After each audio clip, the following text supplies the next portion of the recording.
മക്കളെ, സ്നേഹാമസാണ്. ഹിന്ദിയാണ് എടുക്കുന്നത്. വരും നമുക്ക് കുറച്ച് നേരം ഹിന്ദി പഠിക്കാം. അപ്പൊ നമ്മുടെ സ്കൂളൊക്കെ തുറന്നിട്ടുണ്ട്. സ്കൂളൊക്കെ തുറന്നു കഴിഞ്ഞിട്ട് മക്കൾക്ക് ഓരോ ചാപ്റ്റർ ആയിട്ട് ഇങ്ങനെ എടുക്കാൻ തുടങ്ങിയിട്ടുണ്ടാവും അല്ലെ. നമ്മുടെ ഹിന്ദിയിൽ നമുക്ക് ആദ്യം വരുന്നുണ്ടായിരുന്നത് പേട് എന്ന് പറയുന്ന ഒരു കവിതയാണ്. ആ കവിതയെ കുറിച്ച് എൻ്റെ മക്കൾക്ക് ഒരു ടെൻഷനും ഇല്ലാന്ന് മിസ്സിന് അറിയാം. കാരണം ആ ഒരു കവിത ഫുൾ അർത്ഥം അല്ലേ, നമ്മൾ കറക്റ്റ് എല്ലാ മലയാളം അർത്ഥങ്ങളും പറഞ്ഞ് വായിക്കാൻ പഠിച്ച് ഓരോ അക്ഷരങ്ങളുടെയും ഓരോ ഹിന്ദി വാക്കുകളുടെയും അർത്ഥം പറഞ്ഞ് അതിൻ്റെ ഉള്ളിലുള്ള അർത്ഥവും പുറത്തുള്ള അർത്ഥവും എല്ലാം പറഞ്ഞ് നമ്മൾ എന്ത് ചെയ്തിട്ടുണ്ട്, നമ്മൾ ലൈവ് എടുത്തിട്ടുണ്ട്. അതെൻ്റെ മക്കൾ കണ്ടിട്ടുണ്ടാവുമെന്ന് വിചാരിക്കുകയാണ്. കാണാത്തവർ എന്ത് ചെയ്യും, ഒന്ന് പോയി കണ്ടോളാം. നിങ്ങൾക്ക് സൂപ്പറായി സെറ്റായിട്ട് എന്ത് ചെയ്യും, നമ്മുടെ ആ പേട് എന്ന് പറഞ്ഞ കവിത മനസ്സിലാവും കേട്ടോ. മിസ് പറഞ്ഞു ഹിന്ദി എന്ന് പറയുന്നത് എന്താണ്, നമ്മുടെ ഈ 8ാം ക്ലാസ്സിൽ എത്തിയപ്പോൾ കുറച്ച് എന്താണ് ആള് കുറച്ചൊരു ഡിഫറെൻ്റ് ആയിട്ടാണ് വരുന്നത് അല്ലേ. കാരണം എന്താണ്, ഉള്ളിലോട്ടുള്ള കുറേ ഭാവങ്ങൾ മനസ്സിലാക്കാനുള്ള ഒരുപാട് കവിതകളൊക്കെയാണ് ഈ അങ്ങോട്ട് കാണാൻ വേണ്ടി പോകുന്നത് അല്ലേ. അപ്പൊ ഈ പേട് എന്ന് പറയുന്ന ആദ്യത്തെ കവിത തന്നെ അങ്ങനെയുള്ള ഒരു സംഭവമാണ്. പെട്ടെന്ന് വായിച്ചാൽ നമുക്ക് മനസ്സിലാവും ഇല്ല, പെട്ടെന്ന് വായിക്കുമ്പോൾ അയ്യോ ഇതിപ്പോൾ എന്താ ഇത് ഒന്നും മനസ്സിലാവുന്നില്ലോ എന്നുള്ള രീതിയിൽ എൻ്റെ മക്കൾ ഇരുന്നിട്ടുണ്ടാവും. പക്ഷേ നമ്മൾ ആ ക്ലാസ് കണ്ടപ്പോഴായിരിക്കും മക്കൾക്ക് എന്തായിട്ടുണ്ടാവുക, കത്തിയിട്ടുണ്ടാവുക, ഓ ഇത് ഇത്രയേ ഉള്ളായിരുന്നു അല്ലേ എന്നുള്ളത് അല്ലേ.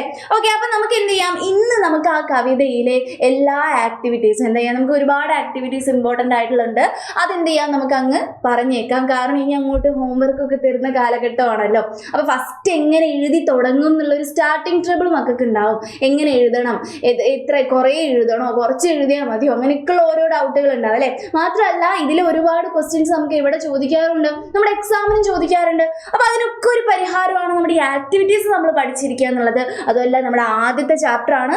ആദ്യത്തെ ചാപ്റ്ററിലെ ആക്ടിവിറ്റീസ് എന്തായാലും എൻ്റെ മക്കൾ എന്ത് ചെയ്യണം, കൃത്യമായിട്ട് പഠിച്ചിട്ടുണ്ടാവണം കേട്ടോ. ഓക്കെ, അപ്പോൾ നോക്കിയല്ലേ മക്കള്, നമ്മൾ പേട് എന്ന് പറഞ്ഞ ആ ഒരു കവിതയിലോട്ട് ഒന്ന് ജസ്റ്റ് എന്തായാലും കുറച്ചൊന്ന് വെറുതെ ഒന്ന് കേൾക്കുന്ന സമയത്ത് എന്താ കാര്യം എന്നൊന്ന് കത്തണമല്ലോ, അതിനു വേണ്ടി മാത്രം മിസ് ഒന്ന് പറയാണ്. പേടെന്ന് വെച്ചാൽ എന്തായിരുന്നു, മരമായിരുന്നു മക്കൾക്ക് അറിയാം അല്ലേ. നമ്മുടെ ഇവിടെ കുറച്ച് ഡിഫറെൻ്റ് ആയിട്ടായിരുന്നു നമ്മുടെ സുശീൽ ശുക്ല് പേടിനെ അവതരിപ്പിച്ചിട്ടുണ്ടായിരുന്നു അല്ലേ. പേട് എന്താണെന്നാണ് പറഞ്ഞിട്ടുണ്ടായിരുന്നത്, എന്തായിരുന്നു പറഞ്ഞത്, തയ്യൽക്കാരനാണ്. അതായത് ഈ ഒരു പ്രകൃതിയെ ഉണ്ടാക്കിയെടുക്കുന്ന തയ്യൽക്കാരനെ പോലെയാണ് നമ്മുടെ പേട് പ്രവർത്തിക്കുന്നത്, നമ്മുടെ മരം പ്രവർത്തിക്കുന്നത് എന്ന് പറഞ്ഞല്ലേ. മിസ് അന്ന് പറഞ്ഞിട്ടുണ്ടായിരുന്ന എന്താണ്, ടൈലർ സാധാരണ ഡ്രസ്സാണ് തുന്നല്ലേ, അപ്പം മരം എന്തായിരിക്കും തുന്നുന്നത് എന്നുള്ളൊരു ഡൗട്ട് നമുക്ക് ഉണ്ടാവും അല്ലേ. ഓക്കെ, എന്താണ് തുന്നുന്നത്, നമ്മുടെ പ്രകൃതിയെയാണ് തുന്നുന്നത്. പ്രകൃതിയിലെ ഒരുപാട് കാര്യങ്ങളുണ്ട് അല്ലേ, ഒരുപാട് കാര്യങ്ങളാണ് തുന്നിക്കൊണ്ടിരിക്കുന്നത്. ഏതൊക്കെ കാര്യങ്ങളാണ് നമ്മൾ പഠിച്ചിട്ടുണ്ട്, ആകാശം തുന്നുന്നു, നമുക്ക് കാറ്റ് തുന്നുന്നു, അതേപോലെ തന്നെ എന്താണ്, നമുക്ക് ഛായ തണൽ തുന്നുന്നു എന്നൊക്കെ പറഞ്ഞ് നമ്മളിങ്ങനെ ഓരോന്നായിട്ട് പഠിച്ചിട്ടുണ്ട്. ആ ക്ലാസ് കണ്ട ആൾക്കാർക്ക് അത് കൃത്യമായിരിക്കും. അപ്പോൾ നമുക്ക് അതെന്തായാലും കാണണം കേട്ടോ, എന്നാൽ മാത്രമേ നമുക്ക് എന്താവുള്ളൂ, ഈ ആക്ടിവിറ്റീസ് മനസ്സിലാവുള്ളൂ കേട്ടോ. അപ്പോൾ നോക്കാം, ഈ ഒരു സംഭവം വെച്ചിട്ട് നമുക്ക് ഒരുപാട് ക്വസ്റ്റ്യൻസ് അതിൽ ചോദിക്കുന്നുണ്ട്. അതിൽ ഏറ്റവും ഇമ്പോർട്ടൻ്റ് ആയിട്ടുള്ള ഒരു ക്വസ്റ്റ്യൻ ആണ് മിസ് ആദ്യം പറയാൻ പോകുന്നത്. ഇത് നമുക്ക് എക്സാമിന് ഇത് ചോദിക്കാറുണ്ട്. 2 മാർക്കിനും 1 മാർക്കിനൊക്കെ ആയിട്ട് നമുക്ക് ഇതാണ് ചോദിക്കാറുണ്ട്. മാത്രമല്ല ചില സമയങ്ങളിൽ ഇത് 4 മാർക്കിന് മാച്ച് ദ ഫോളോയിങ് ആയിട്ട് ചോദിക്കാറുണ്ട്. അതായത് ഈ ഒരു ബോക്സിൽ കുറച്ച് ആൾക്കാർ തരും, ഇപ്പുറത്തെ ബോക്സിലും വേറെ ആൾക്കാർ തരും, എന്നിട്ട് ഈ ആൾക്കാർ ഒരു ബോക്സിൽ തരും, എന്നിട്ട് ഈ ബോക്സിൽ ഈ ഒരു ആൾക്കാരെ വേറൊരു ബോക്സിൽ തരും, എന്നിട്ട് ചേരുംപടി ചേർക്കാൻ മാച്ച് ദ ഫോളോയിങ് പോലെ ചോദിക്കാറുണ്ട്. 4 മാർക്കിനും ചോദിച്ച ചരിത്രമുണ്ട്. അതുകൊണ്ടാണ് മിസ് പറയുന്നത് ഇത് ഒരിക്കലും എന്ത് ചെയ്യരുത്, എൻ്റെ മക്കൾ വിട്ടുപോകരുത്, കൃത്യമായിട്ട് ഇത് പഠിച്ചിട്ടുണ്ടാവും കേട്ടോ. ഓക്കെ, അപ്പോൾ നോക്കിക്കേ, നമുക്കൊന്ന് ജസ്റ്റ് പറഞ്ഞു കളയാം. ഓക്കെ, ഇത് വളരെ ഈസിയാണ്. നിങ്ങൾ ആ കവിത നിങ്ങൾ ടെക്സ്റ്റ് ബുക്ക് ഇങ്ങനെ എടുത്തു വെച്ച് നോക്കുകയാണെങ്കിൽ തന്നെ നമുക്ക് കൃത്യമായിട്ട് ഇത് കണ്ടുപിടിക്കാൻ പറ്റും. നോക്കാം, സംബന്ധ പഹചാനെ, ബന്ധം എന്താ എന്ന് തിരിച്ചറിയാൻ വേണ്ടിയിട്ടാണ് മക്കളോട് പറയുന്നത്. എന്നിട്ട് ജോഡി ബനായി, ജോഡി എന്താണ്, ജോഡികളാക്കി വെക്കാൻ വേണ്ടിയിട്ട്. അതായത് ഇതിന് പറ്റിയ ആളെ നമ്മൾ ഇവിടുന്ന് കണ്ടുപിടിക്കണം, അങ്ങനെയുള്ള ഒരു പരിപാടി കേട്ടോ. ഇനി നിങ്ങൾ എങ്ങനെ കണ്ടുപിടിക്കണം എന്നുള്ളത് മിസ് ജസ്റ്റ് ഒന്ന് പറയാം. കവിത ഒന്ന് നോക്കാം. കവിത നോക്കിയിട്ട് എൻ്റെ മക്കൾ എന്ത് ചെയ്യുക, ആദ്യം ധൂപ്പ് എന്നുള്ള വാക്കാണ് നമുക്ക് തന്നിട്ടുള്ളത്. ഓക്കെ, ധൂപ്പ് എന്നുള്ള വാക്ക് എവിടെയാണോ കവിതയിൽ വരുന്നത് അത് കണ്ടുപിടിക്കാനുള്ള രീതി ജസ്റ്റ് ഒന്ന് പറഞ്ഞു തരാം കേട്ടോ. അല്ലാതെ കാണാതെ എൻ്റെ മക്കൾ പഠിക്കാൻ പാടില്ല. ക്വസ്റ്റ്യൻ പേപ്പറിൽ വന്നു കഴിഞ്ഞാൽ ഞാൻ എങ്ങനെ എഴുതും എന്നുള്ള രീതിയിൽ വേണം പഠിക്കാൻ വേണ്ടിയിട്ട് കേട്ടോ. നമുക്ക് ധൂപ്പ്, വെയിൽ തുന്നിയ സമയത്ത് എന്ത് ചെയ്തു, അത് ബിഖർഗൈ, കഷ്ണങ്ങളായിട്ട് പോയിട്ടുണ്ടായിരുന്നു. എന്നിട്ട് എന്തായത്, കത്രൻ ചായ അല്ലേ, കഷ്ണം ചായയായിട്ടാണ് മാറിയത്. ധൂപ്പ് എന്തായിട്ടാണ് മാറിയത്, ചായയായിട്ടാണ് മാറിയത്. ഈ ധൂപ്പ് ചായ ഇവിടെ മക്കൾ കാണുന്നത് ഇത്. അപ്പം എൻ്റെ മക്കൾ എന്ത് ചെയ്യുന്നു, കറക്റ്റ് ഇതിങ്ങോട്ട് എടുത്തെഴുതുന്നു. ചായ എന്നുള്ളത് കറക്റ്റ് ഇവിടെ എടുത്തെഴുതുന്നു. ഇതാണ് ഇതിൻ്റെ ജോഡി. അതേപോലെ തന്നെ മിട്ടി എന്നുള്ള വാക്ക് എന്ത് ചെയ്യുക എന്ന് മക്കൾ ഈ ഒരു കവിതയിൽ നിന്ന് നോക്കുക. നോക്കിയിട്ട് എന്തെങ്കിലും കിട്ടുന്നുണ്ടോ നോക്കുക. മിട്ടി തുഞ്ഞപ്പോൾ എന്താ കിട്ടിയിട്ടുണ്ടായിരുന്നത്, ഓക്കെ രംഗാണ് കിട്ടിയിട്ടുണ്ടായിരുന്നത്. ഓക്കെ, രംഗ എവിടെയെങ്കിലും എൻ്റെ മക്കൾ കാണുന്നുണ്ടോ, ഇതേ ഉണ്ട്. ഓക്കെ, രംഗ എഴുതുന്നു. സിമ്പിൾ. അതേപോലെ തന്നെ പാനി തുന്നിയ സമയത്ത് എന്ത് കിട്ടിയിട്ടുണ്ടായിരുന്നു? നമുക്ക് ആകാശം കിട്ടിയിട്ടുണ്ടായിരുന്നു. ഇതൊക്കെ കവിതയിലെ ലൈൻസ് ആണേ. കവിതയിലെ ലൈൻസിൽ നിന്നാണ് നമ്മൾ കണ്ടുപിടിക്കേണ്ടത്. ഓക്കെ, പാനി തുന്നിയ സമയത്ത് നമുക്ക് എന്ത് കിട്ടിയിട്ടുണ്ടായിരുന്നു? വെള്ളം തുന്നിയ സമയത്ത് ആകാശം കിട്ടിയതേ. ഇവിടെ ആകാശമുണ്ട്, ആകാശം എന്നുള്ളതാണ് എഴുതി. പിന്നെ ലാസ്റ്റ് ഒന്നേ ഉള്ളൂ എന്ന് പറഞ്ഞിട്ട് എഴുതി വെക്കാൻ നിൽക്കരുത്. നമ്മൾ കൃത്യമായിട്ട് കണ്ടുപിടിച്ചിട്ട് മാത്രമേ അത് ചെയ്യാവൂ കേട്ടോ. അപ്പോൾ ഫൂൽ തുന്നിയപ്പോൾ, ഫൂൽ മീൻസ് പൂക്കൾ അല്ലേ. പൂക്കൾ തുന്നിയ സമയത്ത് നമുക്ക് എന്ത് കിട്ടിയെന്ന് പറഞ്ഞിട്ടുണ്ടായിരുന്നേ? ഒരു വരിയിൽ നമ്മൾ പറയുന്നത് പശ്മീനി. പശ്മീനി മീൻസ് എന്താണ് ഉദ്ദേശിച്ചുള്ളത്? പുതപ്പ്, ഷോൾ എന്നൊക്കെ ഉള്ള അർത്ഥമുണ്ട് അല്ലേ. അതായത് പൂക്കൾ ഒരു പുതപ്പ് പോലെ കിടക്കുന്ന ഒരു തോന്നൽ അല്ലേ. അത്രയ്ക്കും പൂക്കൾ ഉണ്ടാക്കുന്നുണ്ട് ആര്? നമ്മുടെ പ്രകൃതിയിൽ നിന്നും ഉണ്ടാക്കിയെടുക്കുന്നതാണ് ആര്? നമ്മുടെ മരം അല്ലേ. അപ്പൊ അത് വെച്ചിട്ട് നമ്മൾ എന്ത് ചെയ്തു? പശ്മീനി. ഇത് ഒരുപാട് തവണ ചോദിച്ചിട്ടുണ്ട് എൻ്റെ മക്കൾ. കൃത്യമായിട്ട് ഇത് എന്ത് ചെയ്യണം? പഠിച്ചു വെക്കണം കേട്ടോ. ഓക്കെ, ഇതിങ്ങനെ ഈ ഒരു കാര്യങ്ങൾ മാത്രമല്ല, ഒരുപാട് കാര്യങ്ങൾ തുന്നുന്ന നമ്മുടെ പാഠഭാഗത്തിൽ തരുന്നുണ്ട്. അതൊക്കെ എന്ത് ചെയ്യുക? ജസ്റ്റ് ഒന്ന് പഠിച്ചേക്കുക. ഏതാ വരുന്നത് നമുക്ക് പറയാൻ പറ്റത്തില്ലല്ലോ. അപ്പൊ എല്ലാം പഠിക്കണം കേട്ടോ.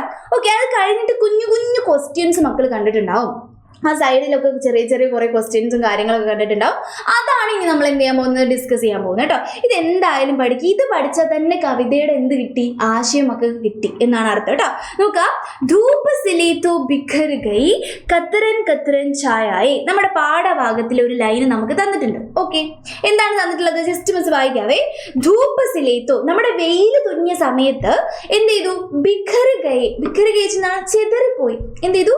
വെയിൽ തുന്നിയ സമയത്ത് ചെതറിപ്പോയി. ബിഖർ ഗയെ. പഠിച്ചതാണേ അത് ആലോചിക്കണം കേട്ടോ. അപ്പൊ എന്തൊക്കെ? ധൂപ്പിന്റെ അർത്ഥം അറിഞ്ഞിരിക്കണം. സിൽന മീൻസ് തുന്നുകയാണെന്ന് അറിയണം. ബിഖർന വെച്ചാൽ ചെതറുകയാണെന്ന് അറിയണം. ഒരുപാട് അർത്ഥം അതിൽ പഠിക്കാനുണ്ട്. പഠിക്കണം കേട്ടോ, നിർബന്ധമായിട്ട് അത് പഠിക്കണം. കത്തരൻ കത്തരൻ ചായ. കഷ്ണം കഷ്ണം എന്തായിട്ടാണ് മാറിയത്? ചായ. ചായ എന്താണ്? തണലുകളായിട്ടാണ് മാറിയത്. നമ്മൾ പറഞ്ഞിട്ടുണ്ടായിരുന്നു, അന്ന് പിക്ചർ വെച്ച് മക്കൾക്ക് പഠിപ്പിച്ചു തന്നിട്ടുണ്ടായിരുന്നു. നമ്മുടെ ഈ ഒരു മരത്തിന്റെ ഉള്ളിൽ കൂടെ വെയിൽ കടന്നു പോകുമ്പോൾ എങ്ങനെയാണ് നമുക്ക് ഈ ഒരു താഴെ നമ്മൾ നോക്കുന്ന സമയത്ത് എങ്ങനെയായിരിക്കും ഉണ്ടാവുക? കുറച്ച് വെയിലുണ്ടാവും, കുറച്ച് തണലുണ്ടാവും, കുറച്ച് വെയിലുണ്ടാവും, കുറച്ച് തണലുണ്ടാവും. അങ്ങനെയല്ലേ കാണാം. അതായത് ധൂപ് സിലേത്തോ, വെയിൽ തുന്നിയ സമയത്ത് എന്തായി പോയി എന്നാ പറഞ്ഞത്? കത്തരൻ കത്തരൻ, കഷ്ണം കഷ്ണം എന്തായിപ്പോയി? തണലുകളായി, ചായയായിട്ട് മാറി എന്നുള്ളതാണ്. ഈ പിക്ചർ മാത്രം മക്കൾ ആലോചിച്ചാൽ മതി. ഓക്കെ, ഇതിൽ നിന്നും ക്യാ ദൃശ്യ ഉഭർ ആതാ ഹെ? എന്ത് പിക്ചറാണ് എൻ്റെ മക്കൾക്ക് മനസ്സിലാവുന്നത്?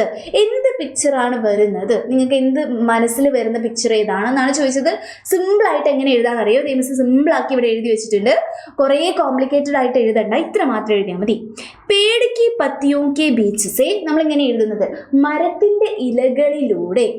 പേടിക്ക് പത്തിയോം, പത്തിയോ മീൻസ് എന്താണ്? ഇലകളാണ് കേട്ടോ. ഇലകളാണ്.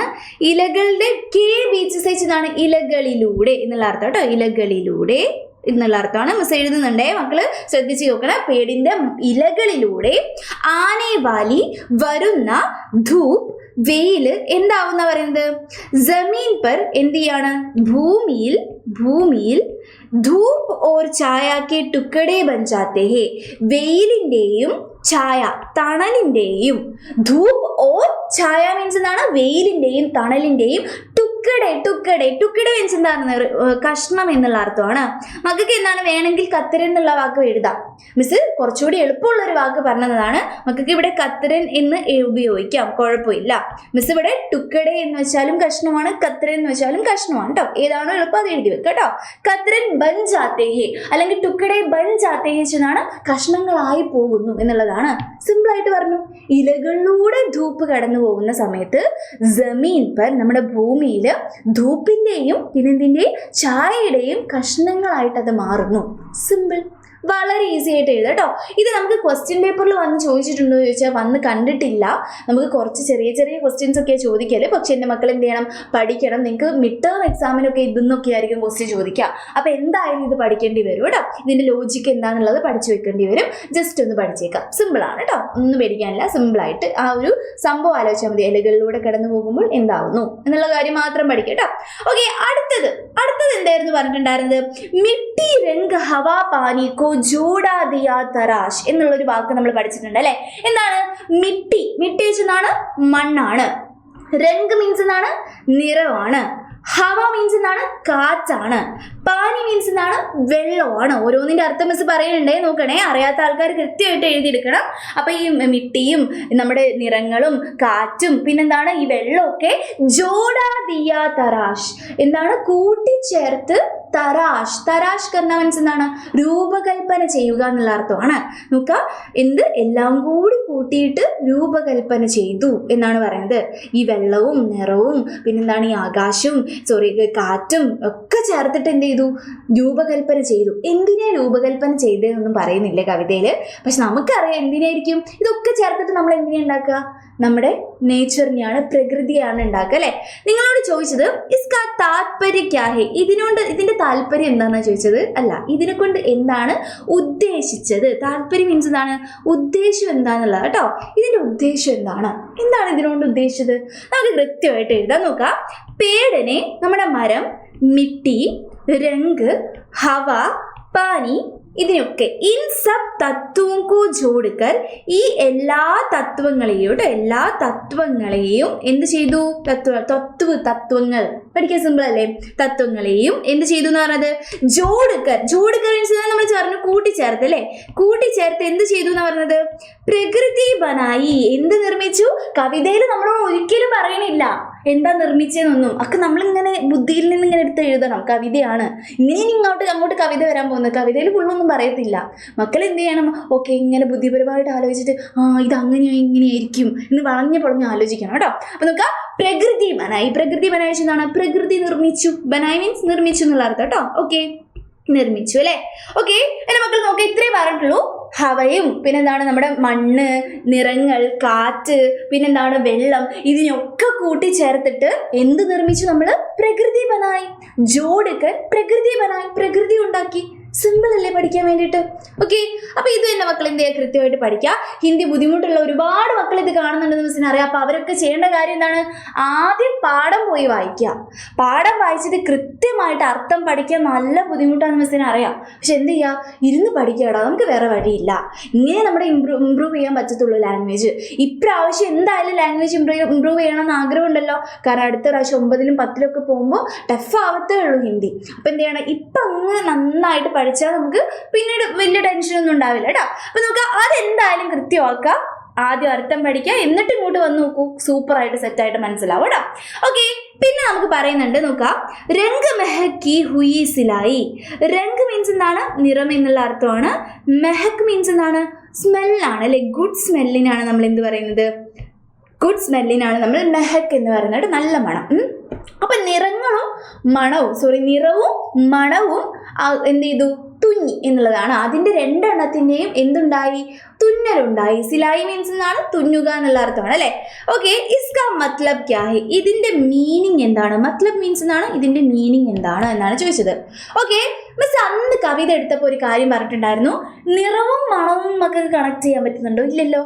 പക്ഷെ ഈ രംഗ് എന്ന് പറയുന്നത് ഫൂലായിട്ട് എൻ്റെ മക്കളൊന്ന് കണക്കാക്കി. നിറങ്ങൾ, നല്ല കളർഫുൾ ആയിട്ടുള്ള നിറങ്ങൾ എന്ന് പറഞ്ഞുകൊണ്ട് ഉദ്ദേശിക്കുന്നത് ഫൂലാണ്, നമ്മുടെ പൂക്കളാണ്. ഓക്കെ, പൂക്കളും മണവും തുന്നിച്ചേർത്തു എന്ന് പറയുമ്പോൾ കണക്ഷൻ കിട്ടുന്നില്ലേ? അപ്പൊ മക്കൾ എഴുതേണ്ട കാര്യം ഇത്രയേ ഉള്ളൂ. ഇവിടെ രംഗ് എന്ന് പറയുന്നതുകൊണ്ട് ഉദ്ദേശം എന്താണ്? ഫൂലാണ്. അതായത് ഫൂലിന്റെ പ്രതീകമാണ് നിറങ്ങൾ എന്ന് പറയുന്നത്. ഒരുപാട് കളർഫുൾ ആയിട്ടുള്ള പൂക്കളെയാണ് നമ്മൾ എന്തുകൊണ്ട് ഉദ്ദേശിക്കുന്നത്? രംഗ് കൊണ്ട് ഉദ്ദേശിക്കുന്നത്. അല്ലാതെ നിറമല്ല, ഡയറക്റ്റ് മീനിങ് അല്ല. മിസ് പറഞ്ഞു, വളഞ്ഞു നമ്മൾ ചിന്തിക്കണം അല്ലെ. അപ്പൊ നോക്കാം, ഈ രംഗ് എന്ന് വെച്ചാൽ എന്താ ഉദ്ദേശിച്ചത്? പൂക്കൾ. സിമ്പിൾ കേട്ടോ, പൂക്കൾ. ഈ ഒരു പിക്ചർ ആലോചിച്ചാൽ മതി. രംഗ്, നിറങ്ങൾ വെച്ചാൽ പൂക്കൾ. പൂക്കളെയും നല്ല ഗുഡ് സ്മെല്ലിനെയും മെഹക്കിനെയും നമ്മൾ എന്ത് ചെയ്തു?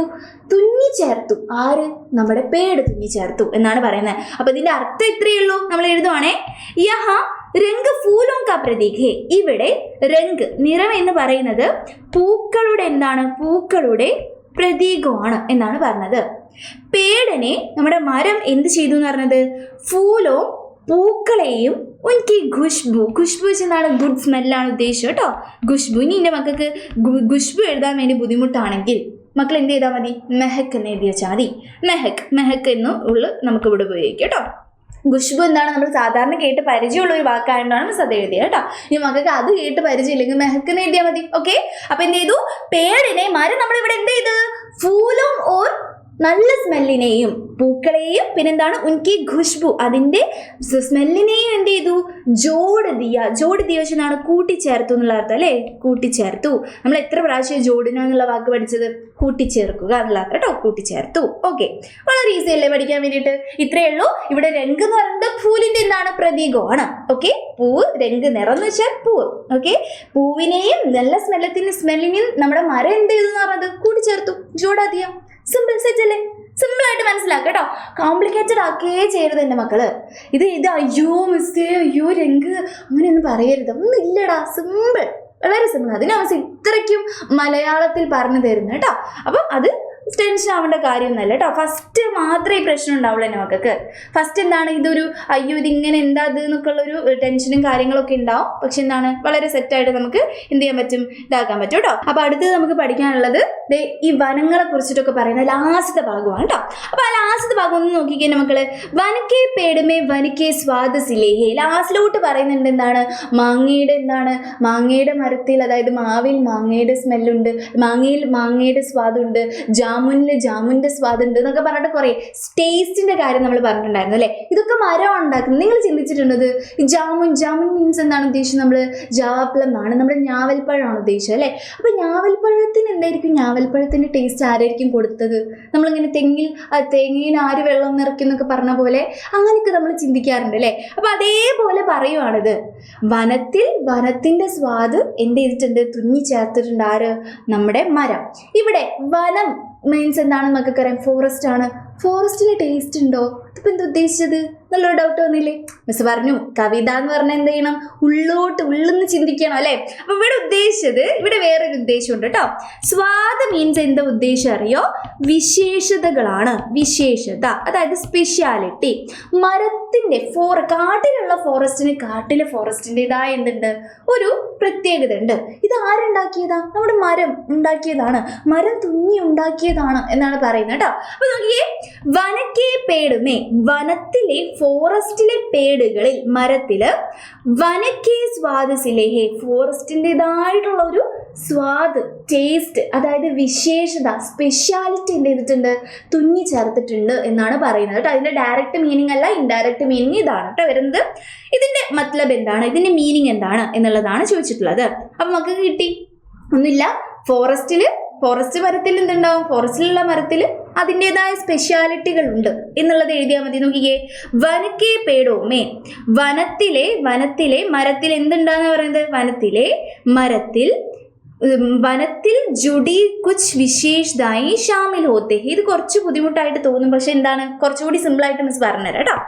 വനക്കേ പേടോമേ വനത്തിലെ മരത്തിൽ, വനസേ ജുഡി വനത്തിൻ്റെതായ കേട്ടോ, വനത്തിൻ്റെതായ എന്നുള്ള അർത്ഥം കേട്ടോ. വനത്തിൻ്റെതായ വനസേ ജുഡി ചെന്ന വനത്തിനോട് ചേർന്നിട്ടുള്ള, വനത്തിൻ്റെതായിട്ടുള്ള എന്നുള്ള അർത്ഥം കേട്ടോ. ജുഡി മീൻസ് അതിനോട് ചേർന്ന എന്നുള്ള അർത്ഥം കേട്ടോ. കുറച്ച് വിശേഷതായും ഷാമിൽ ഹോത്തേ കുറച്ച് വിശേഷതകൾ സ്പെഷ്യാലിറ്റികൾ ഷാമിൽ ഹോത്തേ ഷാമിൽ ചെന്നാണ് കൂട്ടിച്ചേർത്തിട്ടുണ്ട് എന്നുള്ള അർത്ഥം കേട്ടോ. കൂട്ടിച്ചേർത്തിട്ടുണ്ട് എന്നുള്ള അർത്ഥമാണ്. ഓക്കെ, ജുഡേഹെ എന്ന് എഴുതിയാലും കുഴപ്പമില്ല, നമ്മൾ അങ്ങനെ ഒരു വാക്ക് പഠിച്ചിട്ടുണ്ട് കേട്ടോ, കൂട്ടിച്ചേർത്തിട്ടുണ്ട്. ഈ ബാധ എഴുതിയിട്ടില്ലെങ്കിലും നോക്കണേ, മിസ് എഴുതാവേ നോക്കണേ, എൻ്റെ മക്കൾ കൃത്യമായിട്ട് കേൾക്കണേ. ഈ ഷാമിൽ എന്നുള്ള വാക്ക് ഇവിടെ എഴുതിയിട്ടില്ലെങ്കിലും കുഴപ്പമില്ല നോക്കണേ. വനക്കേ പേടോമേ വനത്തിലെ മരത്തിൽ വനത്തിൻ്റെതായുള്ള വിശേഷതകൾ ഹോത്തേഹെ ഉണ്ടാകും എന്ന് എഴുതിയാൽ മതി. കൂട്ടിച്ചേർത്തിട്ടുണ്ടെന്ന് എഴുതണ്ട, നമുക്ക് എന്താ ഉണ്ടാകും എന്ന് പഠിച്ചാലും മതി. ഷാമിൽ കാണുമ്പോൾ ഒരു ഭംഗിയാണ്, അതുകൊണ്ട് മാത്രം മിസ് എഴുതിയ കേട്ടോ. അത്ര എഴുതിയാൽ മതി. സ്പെഷ്യാലിറ്റി സ്വാദ് ഈക്വൽ ടു സ്പെഷ്യാലിറ്റി ആണ് ഇവിടെ എന്നുള്ള കാര്യം മാത്രം എൻ്റെ മക്കൾ ആലോചിച്ചാൽ മതി. ഇതാണ് ഏറ്റവും കൂടുതൽ എന്താണ് ഇമ്പോർട്ടൻസ് ആയിട്ടുള്ള ആക്ടിവിറ്റീസ്, ടെക്സ്റ്റ് ബുക്കിൽ നിന്നുള്ള ആക്ടിവിറ്റീസ് എന്ന് പറയുന്നത്. പിന്നെ അല്ലറ ചില്ലറ കുഞ്ഞു കുറേ ക്വസ്റ്റ്യൻസ് വരുന്നുണ്ട്. അതൊക്കെ എൻ്റെ മക്കൾക്ക് എന്താണ് സിമ്പിളായിട്ട് സ്വന്തമായിട്ട് എഴുതാൻ പറ്റുന്ന കുറച്ച് കാര്യങ്ങളാണ്. എക്സാം ഓറിയൻറ്റഡ് ആയിട്ട് മിസ് എന്തൊക്കെ പഠിക്കണം ചോദിച്ചിട്ടുണ്ടെങ്കിൽ ഇതൊക്കെ പഠിക്കണം. കാരണം ഫസ്റ്റ് ടേം എക്സാം നിങ്ങൾക്ക് വരുമല്ലോ, എക്സാമിന് മുമ്പ് നിങ്ങൾക്ക് ഒരു എക്സാം എടുക്കും എന്തായാലും. ആ എക്സാമിനൊക്കെ എന്തായിരിക്കും ഇതൊക്കെ വെച്ചിട്ടായിരിക്കും ക്വസ്റ്റ്യൻ ഇടുന്നുണ്ടാവുക കേട്ടോ. അപ്പോൾ അത് കൃത്യമായിട്ട് എൻ്റെ മക്കൾ പഠിച്ചിട്ടുണ്ടാവണം. ആ ലൈവ് കാണാത്ത ആൾക്കാർ എന്ത് ചെയ്യുക, നമ്മുടെ പേഡ് എന്ന് പറഞ്ഞാൽ ലൈവ് കൃത്യമായിട്ട് കാണാം. പിന്നെ എന്ത് ചെയ്യുക, നമ്മുടെ ആക്ടിവിറ്റീസ് പഠിക്കുക. ഇതും കൂടി പഠിച്ചു കഴിഞ്ഞാൽ എന്തായി, സെറ്റായി. ഒരു ആശയം കൂടി നമുക്ക് പഠിക്കാനുണ്ട്. ആ ആശയമായിട്ട് ബസ് എന്ത് ചെയ്യും, ഇനി വരുന്നതായിരിക്കും കേട്ടോ. അപ്പോൾ നമുക്ക് ഇങ്ങനെ ചെറുതായിട്ട് എന്ത് ചെയ്യാം, നമുക്ക് ഇങ്ങനെ പഠിച്ചു തുടങ്ങാം കേട്ടോ. പിന്നെ നമ്മുടെ ആപ്പിൽ നമ്മൾ ഓൾറെഡി എന്തായിട്ടുണ്ട് അറിയോ, നമ്മൾ ജൂലിയൻ കഴിഞ്ഞിട്ടുള്ള ചാപ്റ്റർ എത്തിയിട്ടുണ്ട്. ഹാച്ചിക്ക് കഹാനി എന്ന് പറയുന്ന കവിതയല്ല, നമ്മുടെ കഥ എത്തിയിട്ടുണ്ട്. അപ്പോൾ എന്താണ്, അതൊക്കെ നമ്മൾ എത്തിയിട്ടുണ്ട്. നമ്മൾ വളരെ മുന്നിലാണ് ബാച്ചിൽ. അപ്പോൾ ബാച്ചിൽ ഇല്ലാത്ത മക്കൾ എന്ത് ചെയ്യുക, വേഗം തന്നെ ചേരാൻ വേണ്ടി നോക്കുക കേട്ടോ. പിന്നെ ഇതേപോലുള്ള കുഞ്ഞു കുഞ്ഞു കാര്യങ്ങളായിട്ട് മിസ് ഇനിയും വരുന്നതായിരിക്കും. നമുക്ക് കാണാം. Bye bye.